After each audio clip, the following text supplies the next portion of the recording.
रायगड जिल्हा हा पर्यटनाचा जिल्हा आहे। रायगड जिल्ह्यामध्ये गड, किल्ले, धबधबे, नद्या, तलाव, समुद्रकिनारे असे अनेक पर्यटन स्थळं आहेत आणि पावसाळ्यामध्ये पूर परिस्थिती, अतिवृष्टी, दरड कोसळणे, भरती आणि ओहोटी येणे या सर्व बाबीमुळे ही पर्यटन स्थळे कधीकधी धोकादायक होतात।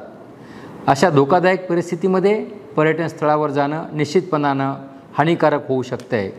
मागच्या आठवड्यामध्ये मोरबी डॅम या ठिकाणी 4 विद्यार्थी पाण्यामध्ये बुडून मृत्यू पावले।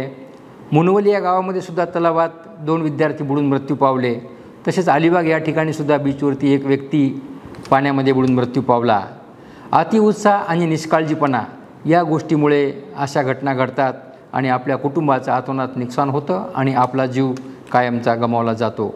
माझी सर्व नागरिकांना आणि पर्यटकांना विनंती आहे, आव्हान आहे, पावसाळ्याच्या दिवसामध्ये आपण धोकादायक असलेल्या कुठल्याही पर्यटन स्थळाला भेट देऊ नये, अतिउत्साहामध्ये आणि निष्काळजीपणामध्ये वागू नये।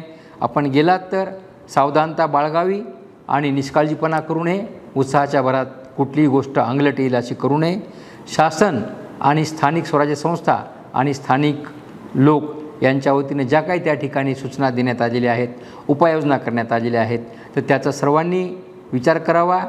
त्या सगळ्या गोष्टीचा लक्षात ठेवूनच आपण त्या ठिकाणी वागावं आणि आपला जीव वाचवावा आणि आपल्या कुटुंबाचं होणारं नुकसान आपण वाचवावं आणि शासनाला सहकार्य करावं। धन्यवाद।